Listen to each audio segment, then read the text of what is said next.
Hello friends, ધોરણ 10 English grammar chapter 11th relative pronouns यानी कि संबंधक सर्वनामों। तो ये रिलेटिव प्रोनाउंस संबंधक सर्वनाम ने એ સૂચવતા જે વાક્યો કેવી રીતે આપણે હુ, વિચ, હુમ, ધેટ, હુઝ એ બધા શબ્દોથી જે જોડવામાં આવે છે અથવા એની ઓળખ થાય છે એ શબ્દ એ વાળા વાક્યો શું કહેવાય છે? રિલેટિવ પ્રોનાઉન્સ, જે આપણે અગાઉના વિડીયોમાં જોઈ ગયા. અને 9મા ધોરણમાં પણ આપણે ફંક્શન્સ એ શીખ્યા હતા. તો એના જ રિલેટેડ આ રિલેટિવ પ્રોનાઉન્સ છે. જેમ 9મામાં આપણે frequency of time, specifying time એ બધું જે શીખ્યા હતા ને 12મું ચેપ્ટર, તો એવી જ રીતે અહીંયા પણ આપણે આ ઓળખવાના છે. કેવી રીતે ઓળખવા, એની ઓળખ કેવી રીતે થાય?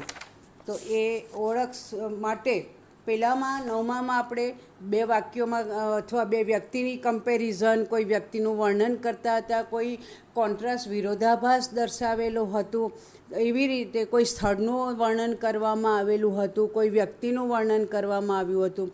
તો આવી રીતે આપણે 9મામાં શીખ્યા હતા. સેમ એ જ છે, પણ અહીંયા થોડાક ફંક્શન્સ આપણે વધારે શીખવાના છે. તો એમાં અહીંયા તમને પહેલાં એકવાર બાજુમાં જે આપ્યા છે, આપણી રાઈટ સાઈડે જે તમને દેખાઈ જઈ રહ્યા છે, સ્પેસિફાઈંગ લોકેશન, કોઈ એક નિશ્ચિત સ્થળનું વર્ણન અથવા સ્થળ દર્શાવતા હોય. આપણી શાળા ક્યાં આવેલી છે? તો શ્રી હોસ્પિટલની સામે. એ સ્પેસિફાઈંગ લોકેશન, શાળાનું લોકેશન, સ્થાન ક્યાં છે? તો આની શ્રી હોસ્પિટલની સામે. પછી સ્પેસિફાઈંગ ટાઈમ, તો the party was held last evening, પહેલું વાક્ય છે. તો લાસ્ટ ઇવનિંગ એ શું દર્શાવે છે? સમય દર્શાવે છે. તો સમયનો જ્યાં ઉલ્લેખ કરવામાં આવ્યો ત્યાં સ્પેસિફાઈંગ ટાઈમ. પછી hi, how are you, thank you, I am fine, nice to meet you, sorry I hurt you, આવા અચ્છા, ગ્લેડ ટુ સી યુ. પછી કોઈ ખુશી નવાવવી, વન ધ મેચ, કોઈ પરીક્ષા કે કોઈ શુભ કાર્ય માટે જઈ રહ્યા છે, વી વિશ ધેમ, શું કહીએ એમને? Best of luck, all the best. ત્યાર પછી કોઈ પ્રથમ નંબરે આવે તો કોંગ્રેચ્યુલેશન્સ. આ બધા આવા વાક્યો શું સૂચવે છે? Exchanging pleasantries, right. ત્યાર પછી એ બીજા કેટલાક એવા જે આવશે તમને આમાં. તો પ્રોસેસ, ચા બનાવવી છે તો ચા બનાવવા માટે સૌથી પહેલાં આપણે ગેસ સળગાવો, તપેલી મૂકો, પાણી રેડો, ખાંડ નાખો, દૂધ, ચા નાખો, ઉકળવા દો, પછી દૂધ નાખો, પછી ઉકળવા દો. આ ક્રિયા દર્શાવે છે. લીંબુનું શરબત બનાવવું છે, કટ લેમન ઇન્ટુ 2 હાલ્વ્સ, લીંબુના 2 ફાળિયા કરો. પછી add sugar, take some water in a glass or a bowl, add some sugar, squeeze the lemon, then add pinch of salt. આ બધી જે પ્રોસેસ દર્શાવે છે, એ ક્રિયા થતી દર્શાવે છે. તો આવા જે વાક્યો છે એ શું દર્શાવે છે? એ વાક્યમાં શેનો ઉલ્લેખ કરવામાં આવે છે? કોઈ સ્થળનો, કોઈ વ્યક્તિનું વર્ણન કર્યું છે, કોઈ સ્થળનું વર્ણન કર્યું છે, કે કોઈ નિશ્ચિત સમય છે, અથવા ધ ટીચર ટીચીઝ ઇંગ્લિશ, ટીચીઝ શું? તો એ ક્રિયા થતી દર્શાવે છે, ભણાવવાની ક્રિયા. તો એ ડિસ્ક્રાઇબિંગ એક્શન. તો આવા જે વાક્યો છે એનો ઉલ્લેખ કઈ ક્રિયા માટે, શેના માટે કરવામાં આવ્યો છે, એની સાથે અહીંયા તમને મેચ કરવાનું આવશે. અને અગાઉ મેં મિત્રો કહ્યું હતું એવી જ રીતે કે શું છે, આ 4 માર્ક્સનું આવે છે, માટે પ્લીઝ મહેરબાની કરી અને આને ઇગ્નોર ના કરતા. અને આની જ બીજી આગળ જે એક્સરસાઇઝ આવશે એ એક્સરસાઇઝ પણ છેલ્લી 8મી, એ પણ એમાં પણ 4 માર્ક્સનું પૂછાય છે મિત્રો. અને ત્યાર પછી જે 7મી કે 5મી કે 6ઠ્ઠી જે છે એ પણ પરીક્ષામાં પૂછાય છે. કે તમને વિકલ્પો આપ્યા હશે અને જે પ્રશ્ન ડાયલોગ જે છે એ ડાયલોગ એ વિકલ્પમાંથી એ ડાયલોગની સામે કૌંસમાં તમને એક્શન કઈ કરવાની છે ડિસ્ક્રાઇબ કરવાનો, તો એ તમને આપ્યું હશે ને એ પ્રમાણે તમારે વિકલ્પ એમાંથી શોધવાનો છે. એટલે આ ચેપ્ટરમાંથી લગભગ 10થી 12 માર્ક્સનું પૂછાય છે. એટલે ખૂબ સૌથી પહેલાં લીધું છે અને એનું વેઇટેજ વધારે છે. મિત્રો ખૂબ સાવધાનીપૂર્વક ધ્યાનપૂર્વક આને વાંચજો, સમજજો. ચલો હવે આપણે આની પર જઈએ, આપણી એક્સરસાઇઝીસ પર. આ થોડું જેવું ટચ કરીએ છીએ ને એટલે સ્ક્રોલ થઈ જાય છે મિત્રો. સોરી ફોર ધેટ, તમને ઇન્ટરપ્ટ થાય છે, પણ અત્યાર સુધી તો આપણે સાંભળવાનું હતું એટલે વાંધો ના આવ્યો. હવે બરાબર અહીંયા ધ્યાન રાખજો, અથવા તમારી ટેક્સ્ટ બુક, ગ્રામરની જે ટેક્સ્ટ બુક છે એમાં ધ્યાન રાખજો. એક્સરસાઇઝ 4th 11th ચેપ્ટર તમારા ગ્રામરમાં આપેલી છે, પેજ નંબર 50 પર ને 49 પેજ નંબરથી શરૂ થાય છે ગ્રામરમાં. Exercise 4th match the sentences with the correct functions. પહેલું વાક્ય.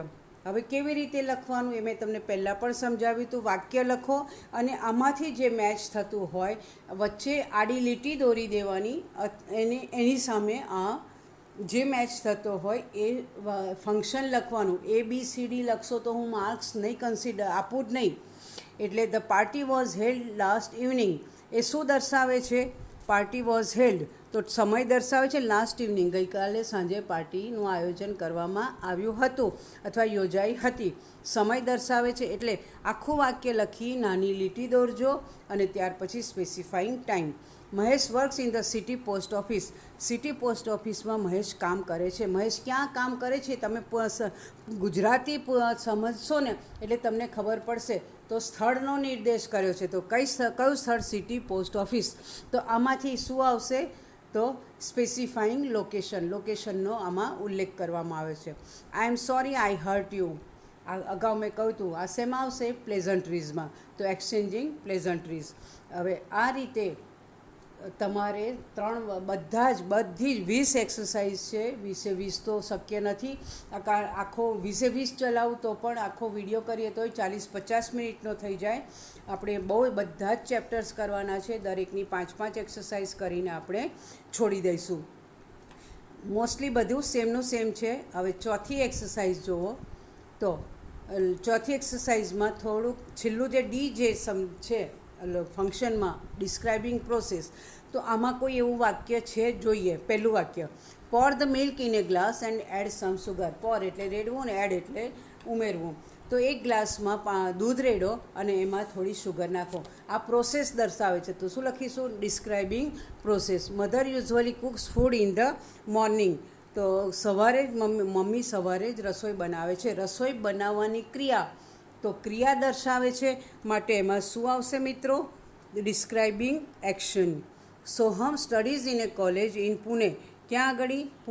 પૂનામાં સોહમ અભ્યાસ કરે છે. ક્યાં કરે છે? પૂના. તો એ શું દર્શાવે છે? Specifying location. ત્યાર પછી આગળ જઈએ. 8મું વાક્ય જોઈએ આપણે. 8મી એક્સરસાઇઝ લઈએ. Since when has Devang been studying. Devang ક્યારથી અભ્યાસ કરી રહ્યો છે? ક્યારથી? સમય એક્ઝેક્ટ ફિક્સ ટાઈમ આપણને, જ્યારે જવાબ આપણને જે વ્યક્તિ આપશે એ એક્ઝેક્ટ ટાઈમ આપશે. એટલે આમાં શું આવશે? Point of time. How long have you bin teaching. તમે કેટલા સમયથી શિક્ષણ કાર્ય કરી રહ્યા છો અથવા શીખવાડી રહ્યા છો? તો ડ્યુરેશન ઓફ ટાઈમ, કેટલા સમયથી? 2 કલાક, 3 કલાક. તો એવી રીતે અહીંયા ડ્યુરેશન ઓફ ટાઈમ. અને ત્રીજું, how many children will come for the picnic the teacher ask. તો શિક્ષકે પૂછ્યું કેટલા બાળકો પિકનિકમાં આવશે? તો પિકનિકમાં આવશે કેટલા બાળકો?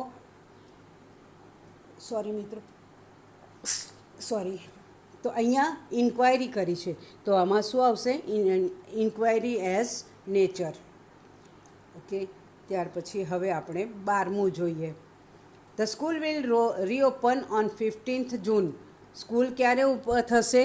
રીઓપન 15th જૂન. ફિક્સ ટાઈમ છે, તો ફિક્સ ટાઈમ છે માટે સ્પેસિફાઈંગ ટાઈમ. બીજું વાક્ય, 12માનું, where did you go today, mother ask me, મમ્મીએ મને પૂછ્યું આજે તું ક્યાં ગયો હતો. શું પૂછ્યું? ક્યાં ગયો હતો, ઇન્ક્વાયરી કરી. તો આમાં શું આવશે? Inquiry as nature. Mount Abu which is a famous hill station is in Rajasthan. Mount Abu જે રાજસ્થાનમાં આવેલું છે તે ખૂબ જ પ્રખ્યાત હિલ સ્ટેશન છે. તો આ સ્થળનું વર્ણન કર્યું છે ને, આબુનું વર્ણન. અને આબુ શું છે? સ્થળ છે. તો એમાં શું આવશે? Describing place. હવે ત્યાર પછી આગળ જોઈએ મિત્રો. 16મું લઈએ. The ghats in Varanasi are famous for the Ganga aarti. વારાણસીના જે ઘાટ, ગંગા કિનારે જે ઘાટ આવેલા છે એ શેના માટે?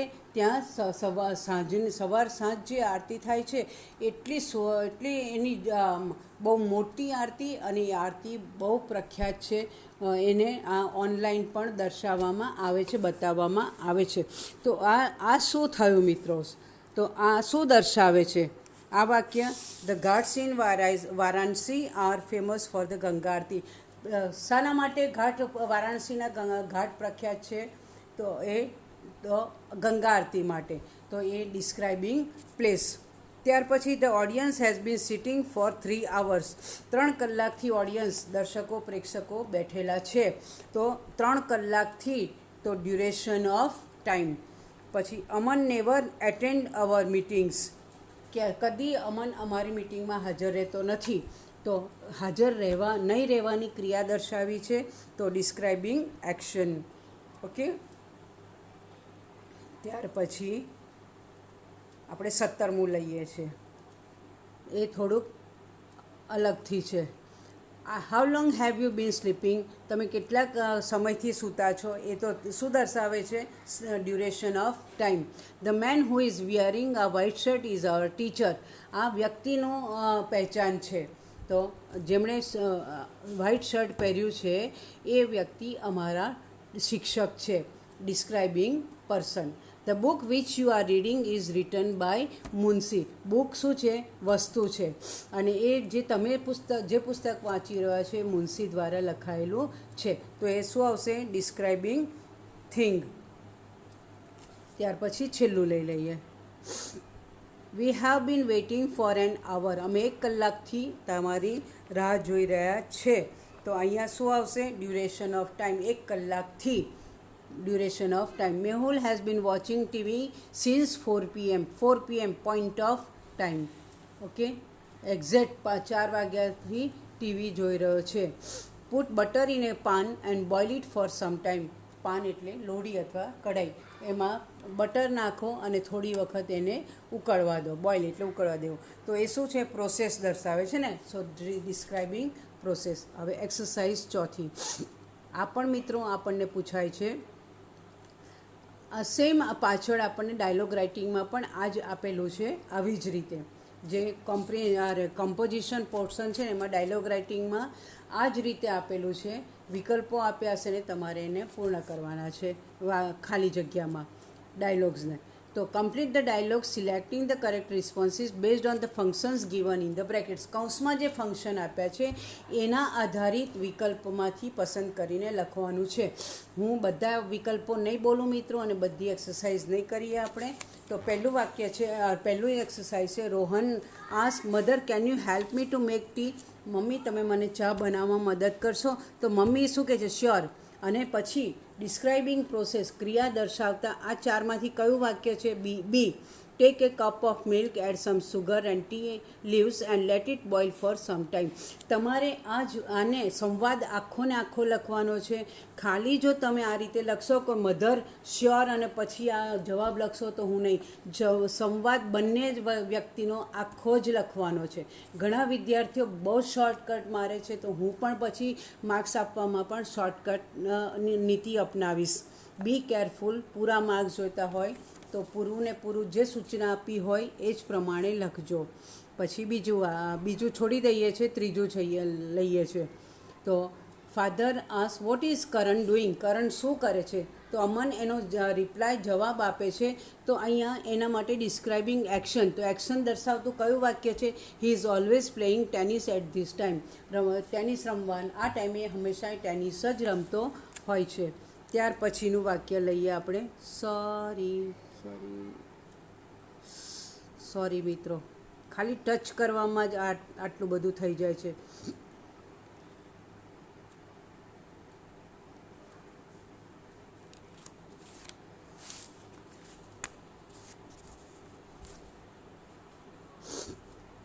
પાંચમું વાક્ય. Jay said, excuse me, can you tell me where the post office is. કોઈ અજાણ્યો વ્યક્તિને જય પૂછે છે કે તમે મને કહેશો કે પોસ્ટ ઓફિસ ક્યાં આવેલી છે. હવે એ વ્યક્તિ કોણ છે? શોપકીપર છે. તો શોપકીપર જે જવાબ આપે છે તો સ્પેસિફાઈંગ લોકેશન એટલે કે પોસ્ટ ઓફિસ ક્યાં આવેલી છે. It is right opposite the clock tower.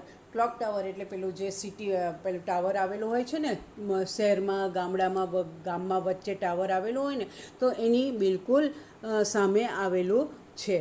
તો see, it is right opposite the clock tower. શોપકીપરના જવાબમાં આપણે એ લખીશું. ત્યાર પછી આપણે લઈશું 8મી એક્સરસાઇઝ. હવે 8મી એક્સરસાઇઝમાં બોસ પૂછે છે. તો બોસ જે પ્રશ્ન પૂછે છે ને એનો શું આપણે ડ્યુરેશન ઓફ ટાઈમમાં જવાબ આપવાનો છે. તો કેવી રીતે જવાબ આપવો? તો જે જવાબ આપણે આપ્યો છે એ જવાબ વાંચી અને પછી પ્રશ્ન પૂછશે. બોસે શું પ્રશ્ન પૂછ્યો we have to assume that, એટલે આપણે એની કયો જવાબ આપ્યો છે એ આપણે કલ્પના કરવાની છે. તો how long have you been on leave? Since when are you on leaves? Why are you absent? અને ત્યાર પછી છેલ્લું છે what happen to your leave? તો આમાં I have been on leave for 2 weeks sir. તો જવાબ શું હશે અહીંયા? એટલે વિકલ્પમાંથી કયો જવાબ? બોસનો શું પ્રશ્ન છે? તો તમે કેટલા સમયથી રજા પર હતા? એ how long have you been on leave? એટલે જવાબ મળશે I have been on leave for 2 weeks sir. 10મું વાક્ય. Point of time. Mayur father said અથવા ફાધર આસ્ક. બરાબર. હવે અહીંયા પહેલાં જમાં આપણે ખાલી જગ્યા પૂરવાની છે અને એનો શું પ્રશ્ન શું હશે, શું દર્શાવતો હશે? Point of time. તો પોઈન્ટ ઓફ ટાઈમ માટે શું જવાબ શું મયુરે આપ્યો એ પહેલાં વાંચીશું તો જ આપણને પ્રશ્ન શું હશે ખ્યાલ આવશે. તો Mayur said he has been studying since 7 AM. 7 વાગ્યાથી તે અભ્યાસ કરી રહ્યો છે. તો એના માટે આપણે શું આવશે? આમાંથી કયું આવશે? તો since when has been Devang studying? Devang ક્યારથી અભ્યાસ કરી રહ્યો છે? તો મયુર જવાબ આપે છે સવારે 7 વાગ્યાથી તે અભ્યાસ કરી રહ્યો છે. ત્યાર પછી આપણે લઈએ છીએ 14મું વાક્ય. Neha ask what are you reading? Neha નીતિનને પૂછે છે. નેહા કહે છે કે તું શું વાંચી રહ્યો છે? તો નીતિન જે જવાબ આપે છે એમાં એ વસ્તુ શું છે એની ડિસ્ક્રાઇબિંગ થિંગ, તો એ વસ્તુનું વર્ણન છે. તો એ this is a book that tells you about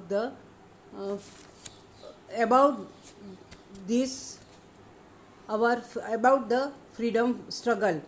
અહીંયા જે વાક્ય શું છે પાછળ એ હું આમાં બુકમાં જોઈને તમને કહું મિત્રો.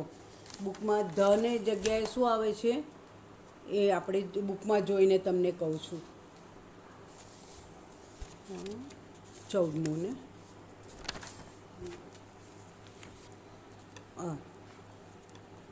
હવે this is the book that tells you about our freedom struggle. The નહીં આવે અહીંયા, જે ધ છે ને એ આવે જ નહીં, એના લીધે વાક્ય રચના ખોટી વંચાય છે. This is a book that tells you about our freedom struggle. The નથી આવતો એટલે વાક્ય રચના વાંચવામાં ગલતી થઈ, ગફલત થઈ ગઈ છે. તો નીતિને નેહાએ પૂછ્યું કે તું શું વાંચે છે? તો આ એ બુક છે કે જેમાં આપણા ફ્રીડમ ફાઇટરે સત્યાગ્રહ વખતે જે સ્ટ્રગલ કરી એના વિશેનો ઉલ્લેખ કરેલો છે. ઓકે, તો એ આવશે. ત્યાર પછી આપણે હવે જઈએ છીએ સીધું 18મું. Lalit ask since when have you been learning Sanskrit? તું સંસ્કૃત ક્યારથી ભણી રહ્યો છે, શીખી રહ્યો છે? પોઈન્ટ ઓફ ટાઈમમાં રીટા જવાબ આપે છે. તો આઈ have bin learning Sanskrit since last month. હું ગયા મહિનાથી સંસ્કૃત ભણી રહ્યો છું. હવે 20મું વાક્ય લઈએ. પૂજા આસ્ક વોટ ઇઝ ધેટ? પેલું શું છે? તો ડિસ્ક્રાઇબિંગ પ્લેસ, કોઈ સ્થળનું વર્ણન છે. તો that is Raigad, the strongest fort which was built by Shivaji. એ શું છે? તો એ રાયગઢનો કેવો મજબૂત કિલ્લો છે કે જે શિવાજીએ બંધાવ્યો હતો. રાઈટ, એટલે એ ડિસ્ક્રાઇબિંગ પ્લેસ, એ પ્લેસનું, એ કિલ્લાનું વર્ણન કરે છે. એટલે આ રીતે મિત્રો આ ખાલી જગ્યાઓ પૂરવાની છે અને આમાંથી પણ લગભગ 2 કે 3 માર્ક્સનું પૂછાય છે. એટલે ચોક્કસ કરજો. યુનિટમાં નહીં પણ બધી જ એક્સરસાઇઝ લખવાની છે મિત્રો, એક પણ છોડવાની નથી. ત્યાર પછી હવે આપણે જઈએ છીએ છઠ્ઠી એક્સરસાઇઝ પર. છઠ્ઠી એક્સરસાઇઝમાં શું કરવાનું છે? Complete the sentences using the functions given in the bracket. અહીંયા તમને વાક્યો અધૂરા આપ્યા છે અને કૌંસમાં જે ફંક્શન દર્શાવ્યું છે એ વાપરીને એ ફંક્શનનો ઉપયોગ વાક્યમાં થવો જોઈએ. તો અવર ક્લાસીસ, હવે આમાં તો આપણે આપણી કલ્પના મુજબ કરી શકીએ છીએ. એવું નથી કે આમાં જ લખ્યું છે એ જ આપણે લખવું. તો આપણે વિચારીને કે આમાં શું આવશે, તો એ વિચારીને આપણે લખવાનું છે. ગાઈડમાં આમાં જવાબો આપ્યા છે ને, એ જવાબ તમે લખશો તો પણ ચાલશે, અને નહીં તો પછી તમે તમારા શબ્દોમાં તો લખી શકો છો. તો specifying time, our classes will begin in the evening. Will begin, સાંજે શરૂ થશે. હવે અહીંયા આપણને આપ્યું છે ટેક્સ્ટ બુકમાં, એટલે ગ્રામરની ટેક્સ્ટ બુકમાં જે જવાબ આપ્યો છે, our classes will begin from next week, આવતા અઠવાડિયાથી શરૂ થશે. વિલ બિગિન ફ્રોમ મંડેથી શરૂ થશે. ગમે તે આપણે એ વાક્યનો ભાવ, એ ફંક્શનનો ભાવ આમાં આવવો જોઈએ. ઓકે, ત્યાર પછી આપણે યુ વોન ધ મેચ, ચોથું વાક્ય લઈએ છીએ. એક્સચેન્જિંગ પ્લેઝન્ટ્રીઝ. હવે તમે મેચ જીત્યા એટલે તમને શું મળે? અભિનંદન મળે. તો એક્સચેન્જિંગ પ્લેઝન્ટ્રીમાં શું આવશે? You won the match, congratulations. પછી 7મું ડિસ્ક્રાઇબિંગ પ્રોસેસ. તો ઓપન લખેલું છે, તો ઓપન પછી આપણે શું લખીશું? ઓપન ધ બોક્સ, અથવા open the packet and remove, અથવા કલેક્ટ યોર શૂઝ. બોક્સ ખોલી અને તમારા શૂઝ કાઢી લો અંદરથી. બરાબર, એ રીતે પણ લખી શકાય. આમાં આપેલું છે open the box and take out the contents, એટલે એમાં જે વસ્તુઓ છે એ બધી તમે બહાર કાઢી લો. Open the box and take out your gifts, તમને જે ગિફ્ટ મળી છે બધી એમાંથી કાઢી લો. રાઈટ, ત્યાર પછી હવે આપણે આમાં તો 40 છે એટલે એટલા બધા તો થશે જ નહીં. હવે ત્યાર પછી 11મું વાક્ય, ડ્યુરેશન ઓફ ટાઈમ માટે. ધ ચિલ્ડ્રન હેવ બીન, બાળકો શું કરી રહ્યા છે? Are playing for a long time, બહુ લાંબા સમયથી રમે છે. અથવા the children have been studying for a long time. પછી 12મું જ વાક્ય લઈ લઈએ છીએ. ઇન્ક્વાયરી એઝ નેચર, એટલે inquiry. When will the school bell ring, school bell ક્યારે વાગશે? છૂટવાનો ટાઈમ થયો હોય એમ થાય કે હજુ બેલ નથી વાગતો. Otherwise when will the school reopen, school ક્યારે શરૂ થશે? 15મું વાક્ય, ડિસ્ક્રાઇબિંગ એક્શન. મમતા શું કરી રહી છે? એક્શન દર્શાવવાની છે આપણે. તો એના માટે તમે વિચારો તો મિત્રો, એક્શન દર્શાવવા માટે આપણે જોઈએ છે તો શું કરીશું?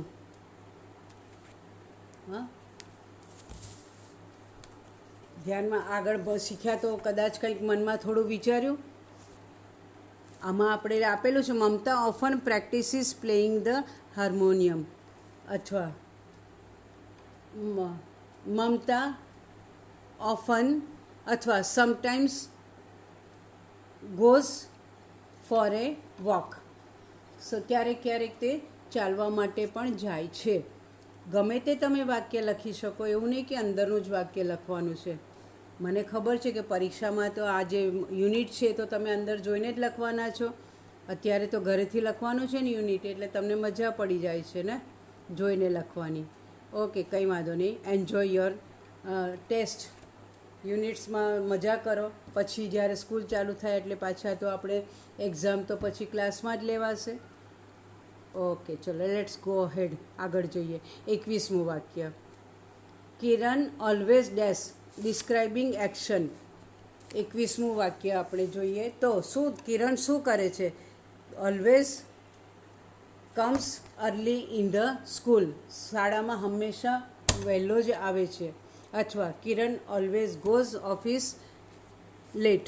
બરાબર, ઓફિસમાં હંમેશા લેટ જાય છે. કોઈ પણ વાક્ય આપણે એ ભાવ દર્શાવે એવું આવવું જોઈએ. ત્યાર પછી આ 31મું વાક્ય. ઓ યા સોરી, આમ ટચ કરવાની સાથે થઈ જાય છે, સોરી. 31મું વાક્ય. The bag. તો ડિસ્ક્રાઇબિંગ થિંગ. તો જે બેગ એ ધ બેગ શું લખીશું મિત્રો? With broken zip is mine. જેની ઝીપ એટલે કે ચેઇન તૂટી ગઈ છે એ મારી છે. અથવા the bag with a broken zip and 2 side pockets belongs to me. એટલે કે એ બેગ મારી છે. તો આ બેગનું વર્ણન કર્યું છે, રાઈટ. ત્યાર પછી કયું લઈશું? છેલ્લું. The patients duration of time. ક્યારનાય ડૉક્ટરની રાહ જોઈ રહ્યા છે. કેટલાય સમયથી ડૉક્ટરની પેશન્ટ્સ રાહ જોઈ રહ્યા છે. The patients have been waiting for 2 hours. 2 કલાકથી પેશન્ટ્સ રાહ જોઈ રહ્યા છે. તો મિત્રો આ રીતે બધી 6 એક્સરસાઇઝ લખી દેવાની છે, પરંતુ વેઇટેજ કઈ આપવાનું છે? તો તમારે 4થી 5મી ના 3જીથી જ છે ને.